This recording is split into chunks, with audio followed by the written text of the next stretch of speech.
ओम मनोजवं मारुतुल्लवेगं जितेन्द्रियं बुद्धिमतां वरिष्ठं वातात्मजं वानरयूतमुख्यं श्रीरामदूत शरणं प्रपद्ये। नमस्कार, स्वागत है आपका आचार्य वाणी में। मैं आचार्य डॉक्टर विक्रमादित्य आपके साथ हूँ और आज का विषय हमारा है कि मीन राशि वालों के लिए अप्रैल का अंतिम भाग किस प्रकार का रहने वाला है, भाग्य क्या खेल खेलने वाले हैं। देखिए, मीन राशि के स्वामी बृहस्पति हैं और बृहस्पति इन दिनों परिवर्तन की तरफ पराकाष्ठा, बिल्कुल जिस प्रकार से परिवर्तन की तरफ जाते दिखाई दे रहे हैं ग्रह, और ऐसे में सूर्य और बृहस्पति का सुंदर योग बनकर तैयार है। बृहस्पति भी उदय हैं और सूर्य सुंदर तरीके से उच्च के होकर आपके द्वितीय भाव में विराजमान है। ये एक बहुत सुंदर योग है, धन लाभ के लिए बहुत सुंदर योग बनता दिखाई दे रहा है।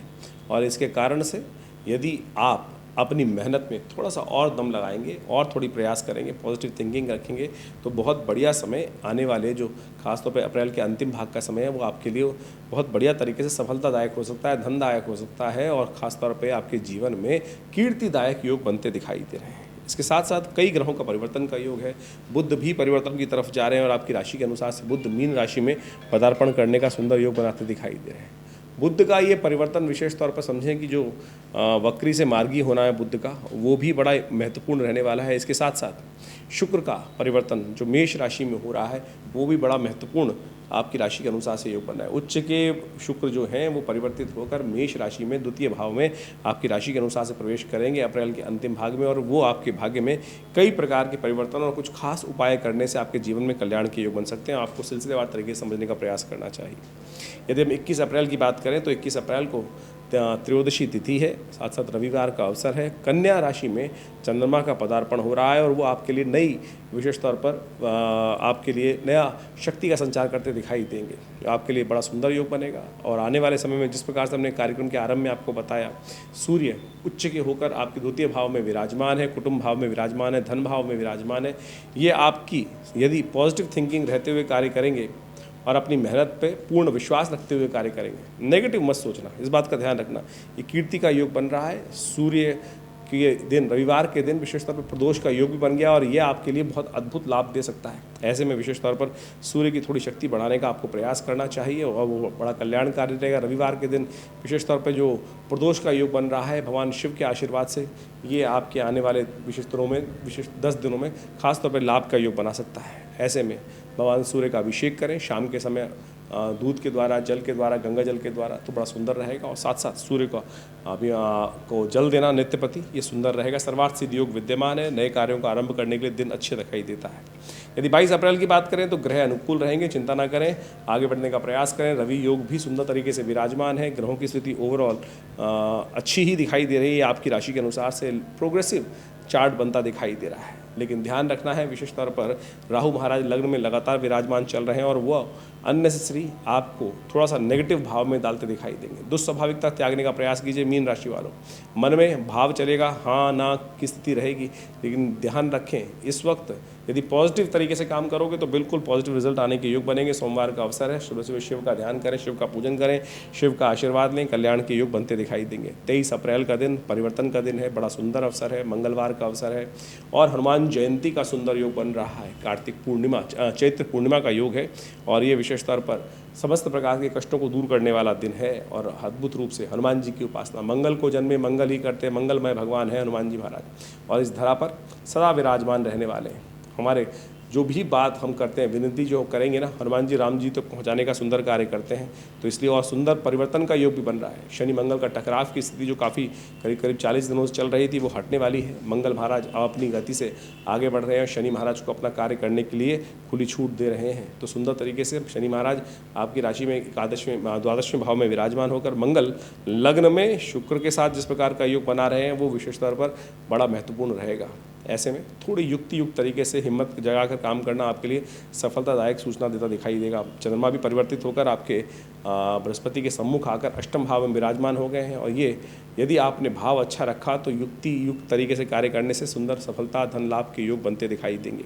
ऐसे में हनुमान जी का स्तवन करें। हमने भी विवेकानंद योगाश्रम में सुंदर कार्यक्रम रखा है इस दिन और आप उसमें भी सम्मिलित हो सकते हैं। हनुमान जी का सुंदर पाठ रहेगा, सुंदरकांड का पाठ रहेगा। हनुमान जयंती के दिन मंगल ग्रह को शांत करने के लिए और समस्त जीवन में लाभ प्राप्त करने के लिए, कष्टों को निवारण करने के लिए सुंदरकांड का पाठ है। साथ साथ हनुमान जी का यज्ञ रखा गया है और साथ साथ भंडारा है, तो आप भी उसमें सम्मिलित हों।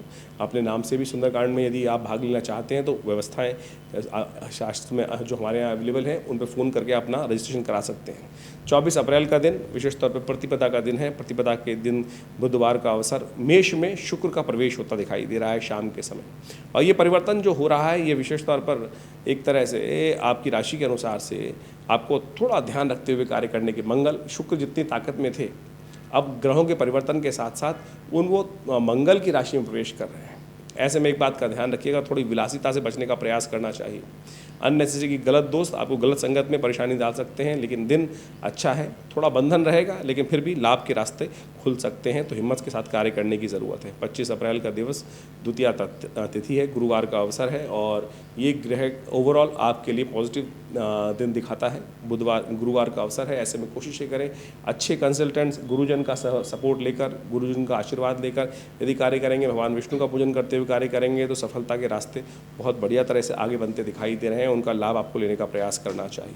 26 अप्रैल का दिवस विशेष तौर पर आपके लिए धर्म में आस्था जगाने का दिवस है। द्वितीया तिथि थोड़ी देर के लिए विराजमान रहेगी, शुक्र का वार का योग है, और इस दिन विशेष तौर पर लग्न में चलते हुए आपकी राशि के अंदर से देखें तो लग्न राशि में चलते हुए बुद्ध महाराज जो वक्री थे वो मार्गी होने के योग बना रहे हैं, पॉजिटिव रास्ता अपनाते दिखाई दे रहे हैं, तो धीरे धीरे वापस जा रहे थे और वो अब आगे बढ़ने का रास्ता बनते दिखाई देंगे, सूर्य की तरफ आगे चलते दिखाई देंगे। और ये विशेष तौर पर बुद्ध का पॉजिटिव एटीट्यूड आपके लिए अच्छे पॉजिटिव चेंजेस लाने के योग बनाता है। मन में धर्म की आस्था रहेगी, और ध्यान रखिएगा थोड़ी सी आस्था रहने के कारण से कुछ जो शत्रु हैं वो पक्ष वो आपके लिए थोड़े से जाल ज़्यादा बुन सकता है, लेकिन चिंता ना करें, आपके लिए पॉजिटिव समय है, अच्छा है। थोड़ी सी चीज़ों को मैनेज करने में दिक्कत होगी, थोड़ा गौ सेवा कर लीजिए, बुद्धि को शक्ति प्राप्त होगी, पालक खिलाएं गाय को, देखिए पॉजिटिव चेंजेस से लाभ प्राप्ति के योग बन सकते हैं।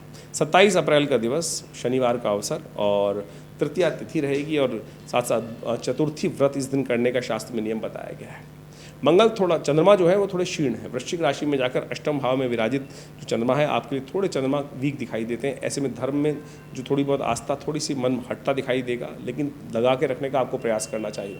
चावल का दान करना चाहिए, हो सके तो विशेष तौर पर शनि के मंत्र का भी जप कर लें तो वो अच्छा रहेगा। हो सके तो पीपल के पेड़ के पास जाकर एक दिया प्रज्वलित कर दीजिए, शनिवार का अवसर है, ये आपके लिए अच्छा ही है, नुकसान से बचाने के योग दिखाई देते हैं, करिए कल्याण होगा। वहीं 28 अप्रैल को चतुर्थी तिथि है, शास्त्र रविवार का अवसर है, और धनु राशि में चंद्रमा का प्रवेश हो रहा है, ये आपके लिए बड़ा कल्याणकारी विजय को देने वाला योग बनता दिखाई दे रहा है। बृहस्पति पूरी दृष्टि से चंद्रमा पर दृष्टि डालेंगे, उनके साथ साथ शुक्र विराजमान है, और एक और साथ साथ ग्रहों का योग बन रहा है जो विशेष तौर पर शुक्र अस्त होते दिखाई दे रहे हैं। शुक्र का अस्त होना विशेष तौर पर आपके लिए थोड़ा सा यहाँ पर जो सांसारिक बुद्धि में थोड़ा सा विचार कम होता दिखाई देगा। ऐसे में गौ सेवा करना आपके लिए अच्छा रहेगा, सो कोशिश करें विशेष तौर पर सूर्य को भी जल दें। इन योगों से आपके लिए लाभ के योग बन सकते हैं। सर्वार्थ योग विद्यमान है, नए कार्य करने के लिए दिन अच्छा दिखाई देता है। 29 अप्रैल को पंचमी तिथि है, सोमवार का अवसर है, सोम पंचमी का योग है, और सुनिए गजकेसरी योग आपके लिए गोचर के दृष्टिकोण से बन रहा है। चंद्रमा पूर्ण दृष्टि से बृहस्पति पर बृहस्पति की दृष्टि चंद्रमा पर पड़ रही है, और ये आपके लिए शुभ योग बनाता दिखाई दे रहा है। ऐसे में शिव पर बिल्वपत्र अर्पित करें, सोम पंचमी का लाभ लें। श्री पंचमी भी इस दिन होती है। पंचमी का योग महालक्ष्मी के साथ विशेष तौर पर माना गया है शास्त्र के दृष्टिकोण से, क्योंकि श्री पंचमी का योग बनता है, तो और ये सोम पंचमी का योग जो बन रहा है, शिव पर बिल्वपत्र अर्पित करने से महालक्ष्मी की से विशेष तौर पर सहयोग प्राप्त हो सकता है, महालक्ष्मी की प्रसन्नता प्राप्त हो सकती है। 30 अप्रैल का दिवस षष्ठी तिथि, मंगलवार का अवसर, और ग्रहों का परिवर्तन का योग बनेगा। चंद्रमा एकादशवें भाव में प्रवेश करेंगे सुबह 10 बजे के आसपास। साथ साथ भद्रा का योग भी है। नए कार्यों में आरंभ करने में थोड़ा सा कष्ट दिखाई देता है, जो लंबे चलने वाले कार्य हों इस दिन मुहूर्त से बचने का प्रयास करना चाहिए। ग्रह योग आपके लिए परिवर्तन की स्थिति दिखाई रहे हैं, ऐसे में ये परिवर्तन आपके लिए शुभ रहता दिखाई देगा। इन राशियों के प्रभाव से बहुत सारे लोगों के मन में प्रश्न चलते रहते हैं, और वो लोग हमें लगातार हमारे YouTube चैनल पर प्रश्न भी करते हैं कि राशि कौन सी समझे। देखिए, राशि कई प्रकार की होती हैं। जन्म राशि, लग्न राशि, नाम की राशि, सूर्य राशि, और हर राशि का अपना एक प्रभाव है। हम आपकी राशि के अनुसार से यहाँ जन्मपत्री जो पूरी हॉरोस्कोप को डिस्कस करने का प्रयास करते हैं। जितना % जिस राशि का प्रभाव है उतना % सबसे पहले जन्मपत्री को अच्छे से एनालाइज करने की ज़रूरत होती है, कौन सी राशि आपके लिए प्रभावी है। आमतौर पर जो ज्योतिष का सिद्धांत ये है कि जब जन्म नाम जो होना चाहिए वो जन्म राशि के अनुसार से होना चाहिए। जन्म का एक अक्षर निकलता है वो राशि के अनुसार से होता है। लेकिन आमतौर पे संसार में लोग जो हैं उस राशि से, उस अक्षर से नाम रखते नहीं हैं। आप अपने जनरल नाम रख लेते हैं, फिर उसका एक प्रभाव हो जाता है, तो इसलिए वो नाम राशि बदल जाती है आमतौर पर, लेकिन उसका प्रभाव है। तो इसलिए आप जब आप जन्मपत्री आप स्वयं ज्योतिषी बनने का प्रयास करते हैं, राशि को फल सुनते हैं, तो आप सोचें जितना जितना जिस परसेंटेज राशि का उपयोग हो रहा है, कौन सी प्रभावी है, उसका उतना प्रभाव आपको देखने को मिलेगा। इसके साथ साथ जन्मपत्री में और बहुत सारे विषय होते हैं, दशाएं, अंतरदशाएं, ग्रहों की जन्म की स्थिति क्या है, किस प्रकार से कौन सा ग्रह कितनी ताकत में है, आपका जन्म जो हुआ है कितने राशि के अनुसार से, जन्मपत्री के हिसाब से किस लेवल पर है, व्यक्ति पहली मंजिल पर है, दूसरी मंजिल पर है, 100वीं मंजिल पर है, उसके हिसाब से बहुत सारी चीज़ों को एनालाइज करके जन्मपत्री का विश्लेषण करने का प्रयास करना चाहिए। हम जब जन्मपत्री देखते हैं तो उन सब चीज़ों का अध्ययन करके ज्योतिषी जो होते हैं वो सब व्यक्ति को बताने का प्रयास करते हैं। तो यहाँ हम गोचर का प्रभाव आपको जन्म राशि, लग्न राशि के अनुसार से, नाम राशि के अनुसार से हर तरह से आप देखने का प्रयास करेंगे तो आपको वास्तविकता धीरे धीरे समझ में आनी शुरू हो जाएगी और उस तरह से आप इसको बहुत अच्छे से समझने का प्रयास कर सकते हैं। इसके अलावा हमारा जो विवेकानंद योगाश्रम है बहुत सारे पराविद्याओं के क्षेत्र में लगातार कार्य कर ही रहा है। हम आपको लगातार इस सब संबंध में अवगत करा सकते हैं, कराते ही रहते हैं। और इस बार तो बहुत सुंदर तरीके से जो हनुमान जयंती का सुंदर अवसर है उसमें बड़ा सुंदर कार्यक्रम रहेगा। नित्य प्रति आश्रम में 8 घंटे करीब यज्ञ ही रहता है और आप अपने ग्रहों को ठीक करने के लिए अनेक प्रकार के शास्त्रीय उपायों को, उसका वृहद वर्णन शास्त्र में जो वर्णित है उसके अनुसार ही हम जन्मपत्री को एनालाइज करके बताते हैं। मंत्र अद्भुत हैं, यज्ञ विज्ञान अद्भुत है और हमने देखा है कि मंत्र विज्ञान के माध्यम से अनेक उपायों को करने से कई प्रकार के कष्टों को दूर कर सकते हैं। देखिए, एक जीवन में जब कष्ट आते हैं वो भार के कारण ही आते हैं और जो भार बनता है वो हमारे किए गए कर्मों से होता है। शुभ कर्म करेंगे तो शुभ पुण्य उदय होंगे, अशुभ कर्म यदि हमारे द्वारा हो जाएंगे तो अनेक प्रकार के कष्टों को उदय करेंगे। उन कष्टों को ठीक करने के लिए हम अनेक प्रकार के उपाय शास्त्र में वर्णित हैं। मंत्र जप, यज्ञ, विभिन्न प्रकार के दान, विभिन्न प्रकार की औषधियों का सेवन, ये सब उपाय शास्त्र में वर्णित हैं। उन सब उपायों को करकर इन कष्ट का और जो पाप पुण्य जो है उनका अकाउंट घटा बढ़ा सकते हैं आप। और उनके घटने बढ़ने से समझिए आपके जीवन में पुण्यों का उदय होने से कष्टों से निवृत्ति प्राप्ति करने के योग बन जाते हैं। तो ये सब बड़ा वैज्ञानिक सिद्धांत है और बड़ा सीधा साधा सिद्धांत है। तो इसको समझने के लिए हम यदि प्रयास करेंगे तो बहुत सुंदर तरीके से समझ में आएगा। अच्छे कार्य करके आप अपने पुण्यों का उदय कर सकते हैं और जीवन के कष्ट, जब कष्ट आ रहे हो तो समझ लीजिए अपने जीवन में कहीं ना कहीं पुण्यों का अकाउंट कम हो रहा है। यदि आपके अकाउंट में बहुत बढ़िया पुण्य भरे हुए हैं तो आपके द्वारा यदि पूर्व जन्म में या इस जन्म में जब भी काम अच्छे करते रहते हैं तो क्या होता है कि जीवन में कष्ट का समझ में नहीं आता है। लेकिन जब पुण्य कम हो जाते हैं अकाउंट में तब छोटा सा कष्ट भार आया जीवन में और वो भयानक कष्ट दे देता है और भयानक दुख उत्पन्न करने के योग बनाता है। तो जब दुख आ रहा है तो समझ लीजिए पुण्य को बढ़ाने का समय है। पुण्य को अहर्निश जीवन में शुभ कार्य, हमसे पुण्य होते कम हैं।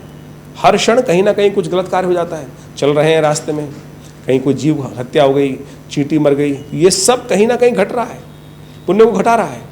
तो समझ लीजिए तो हमको उन पुण्यों को यथा हम जीवन में यदि सोचें, शुभ कार्य कितने होते हैं, सुबह शाम तक यदि आप विचिंतन करने का प्रयास करेंगे तो मुझे लगता है आप कुछ ही लगेगा। और जहाँ अगर नेगेटिव काम जो हुए हैं उनको सुनने देखने का प्रयास करोगे तो लिस्ट बहुत लंबी हो जाएगी। कितनी बार झूठ बोला, कितनी बार आपके द्वारा अहित का कार्य हुआ, कितनी बार किसी व्यक्ति को दुख लगा, कितनी बार मुख से अपशब्द निकला, ये सब क्या कर रहा है, ये पुण्यों को क्षय कर रहा है। पुण्य बढ़ेंगे कैसे? किसी की सेवा करने से, धर्मात्मक काम करने से, अच्छे कार्य करने से, किसी को भोजन करा देने से, आशीर्वाद ले लेने से। कितनों का आशीर्वाद लेते हैं? आजकल तो लोग ऐसे हैं कि झुकने में भी लोगों को शर्म आती है, डर लगता है छोड़ो ना, क्या सम्मान करना है। देखिए एक बात समझ लीजिए, महाभारत का युद्ध आपको याद होगा, पांडवों के साथ क्या था?